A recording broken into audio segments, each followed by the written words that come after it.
Hello, everyone. My name is Sherry Nickerson, and I'm director here at Old Line Governmental Affairs, and we welcome you to another edition of Online with Old Line. For this edition, we're excited to introduce Senator Chris West, representing District 42, which covers a large part of Baltimore County. Welcome, Senator West. Thanks so much for taking the time to join us today. Great to be with you, Sherry. So for a little bit of background, Senator West was elected first to the House of Delegates in 2015 and then to the Senate in 2019. He was also a former law partner of our very own Brett Leininger. And he's currently a very well-informed and outspoken member of the Senate Judicial Proceedings Committee, which I am convinced is probably the hardest working committee in the Senate. No question. At least this past session. It was crazy to watch. You guys met long into the night, many hours at a time. You guys were very hard working. So let's go ahead and get started. Senator West, to get us rolling, can you tell us a little bit about yourself and the district that you represent? Sure. Well, I'm sort of an odd duck as far as legislators are concerned. Most legislators are interested in politics and they run for office when they're relatively young and they're aspiring to political careers. I had a full career as a lawyer for 40 years. I'm a past president of the Bar Association of Baltimore City. I never ran for public office until I was 64 years old in 2014. And so my approach to politics has been, I'm doing this at the end of my active career as a way of giving back to the community for all the benefits that have been showered on me and the blessings that were showered on me by my parents and all the way through my life. It seems to me I've made the money I need. And so this is a give back period where I'm trying to do the best I can to do the right thing for the people of Maryland. I think you asked about the district. So I didn't run until I was late in life. And the district that I'm running in includes all of Towson and then straight up the I-83 corridor to the Pennsylvania line. So it includes Towson and then the old-fashioned suburbs of Lutherville and Timonium and Cockeysville and Hunt Valley. And then it goes over to Parkville. And then we get into the rural countryside. First of all, we have the thoroughbred horse region where you've got these magnificent farms with horses running in the fields and the big fences around them. And then you get to just ordinary farmers' homes up in the northern part of the county before you finally reach the Pennsylvania line. So it's a very diverse district. It covers basically anything you'd want to find in Maryland, you can find in my district. That's fantastic. It sounds very diverse. I live just outside your district, right across the Harford County line, up in that. Okay. Well, I'm sure you've been in my district a lot of times. It's very central Baltimore County. It's hard to come to Baltimore County and not go through my district. That's right. I'm there all the time.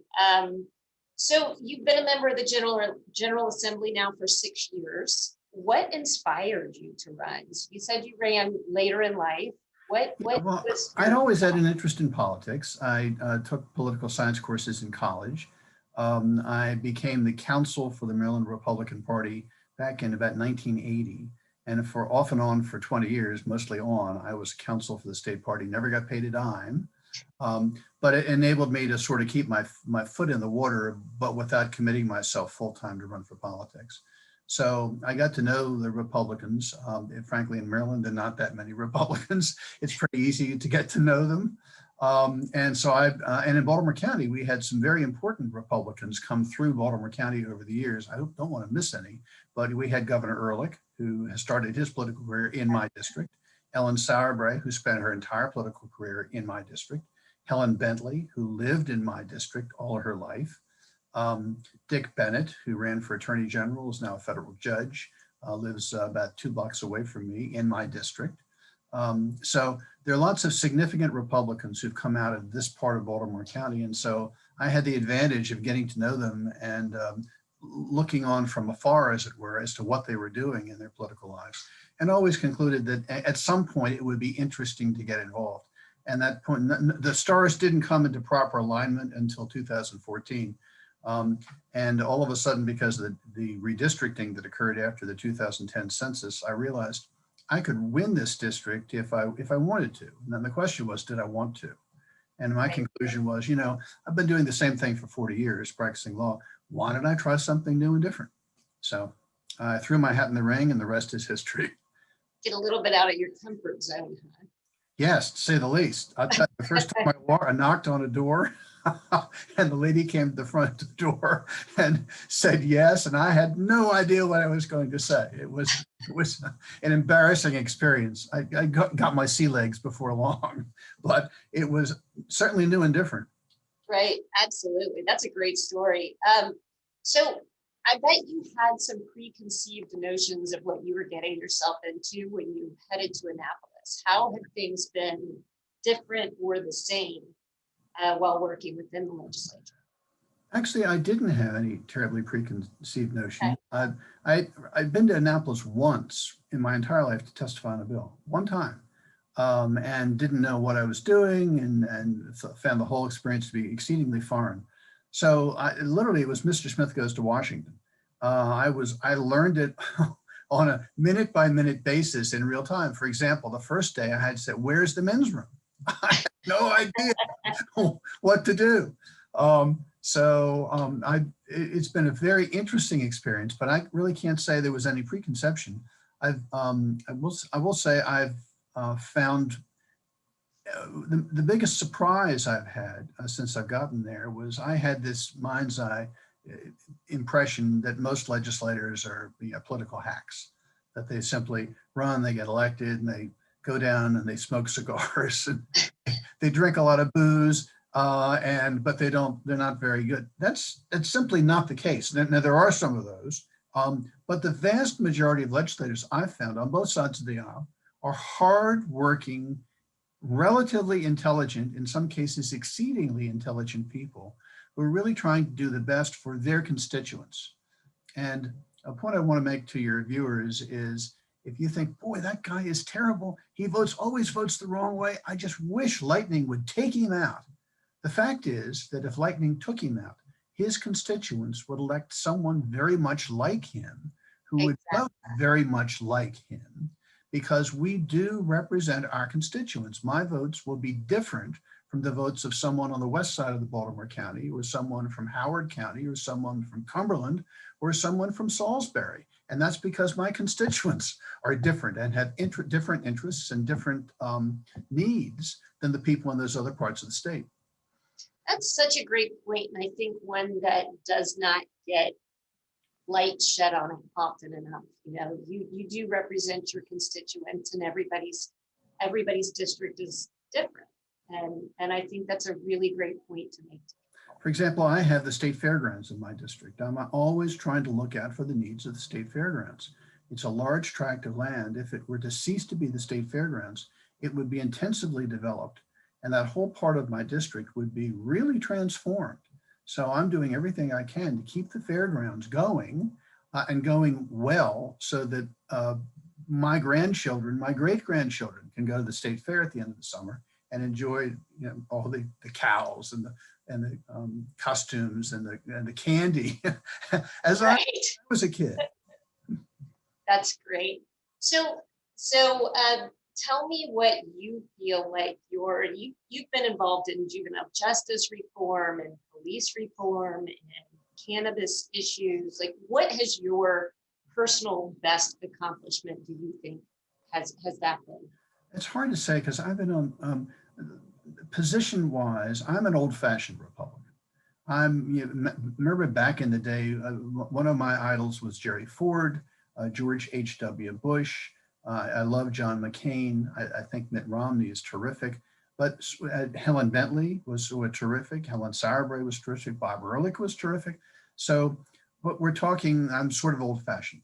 And so when I got to the General Assembly, if you liken politics to a football field, you got the 50-yard line, you got the Republican half, the Democratic half of the field.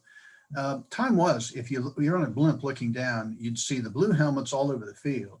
Some blue helmets would be on the Republican side, and you'd get the red helmets all over the field, and some of the red helmets would be on the Democratic side.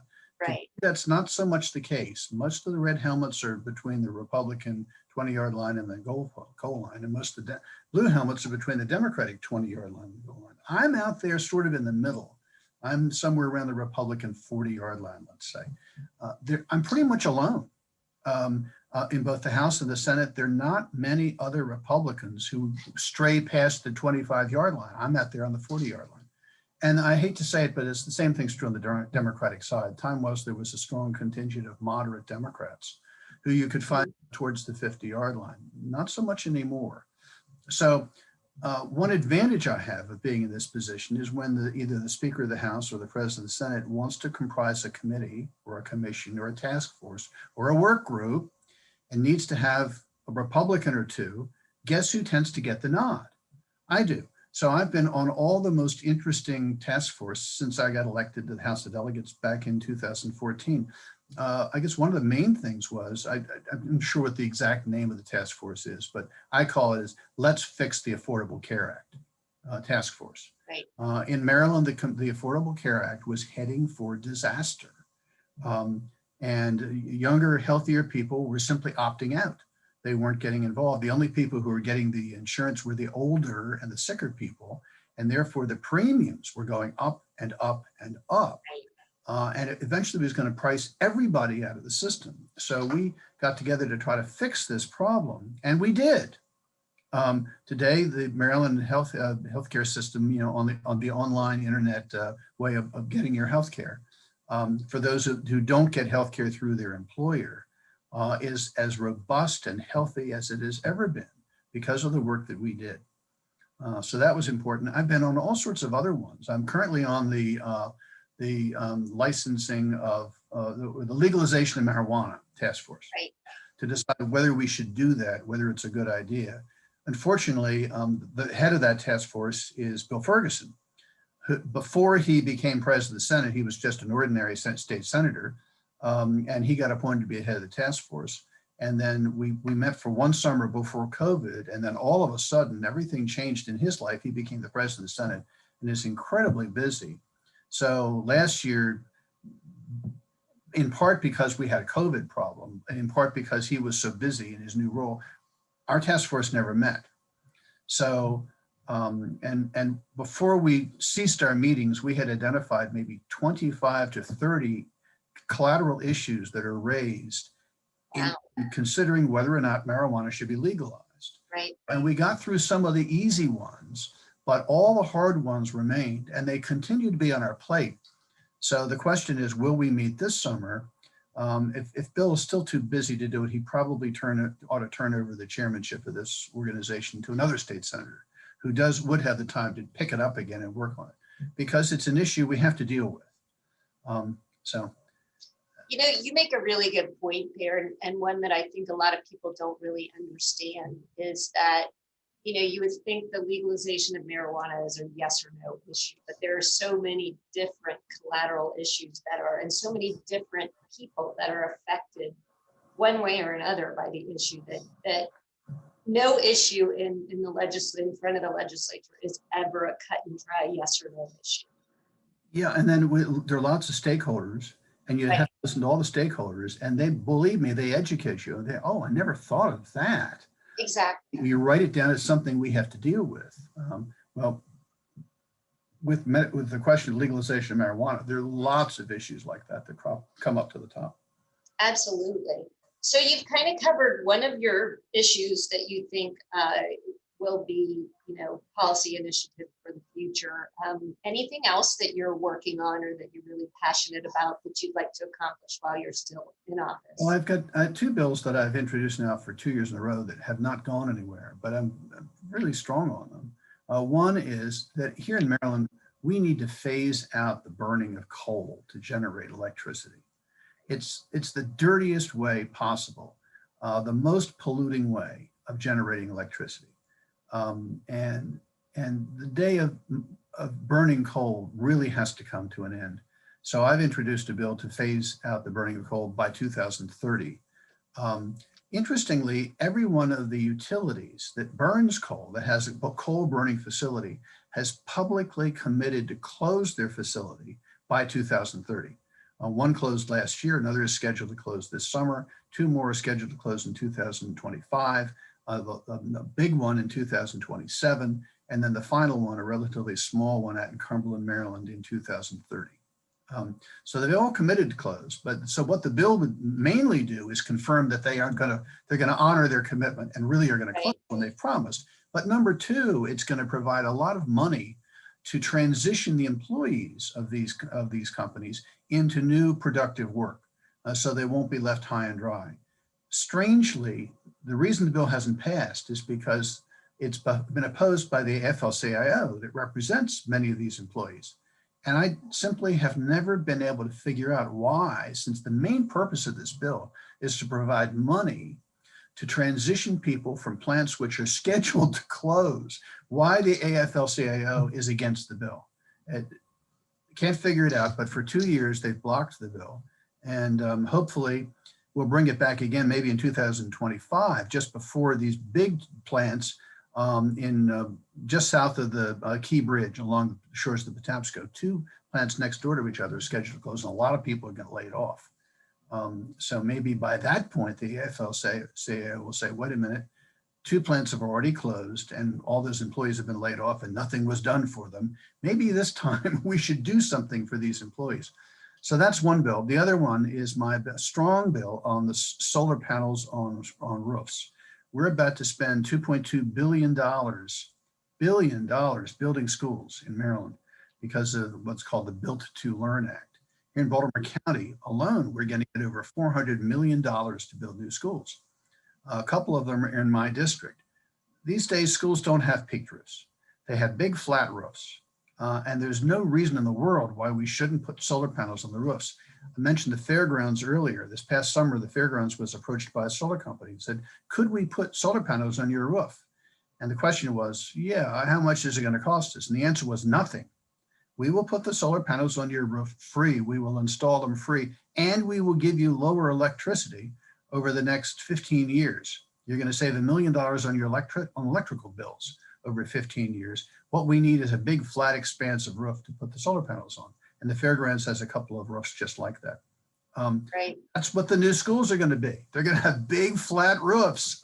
So why in the world don't we ask the solar companies for free to install solar panels on the roofs and provide some of the electricity, or maybe most of the electricity used by the school, from the sun? Makes perfect sense. It does make perfect sense. And it sounds like you're very passionate about the clean energy issue. Well, when I get involved in a bill, I only get involved in bills that I really believe in. Again, the reason I'm in public office is to try to do the right thing for the people of Maryland.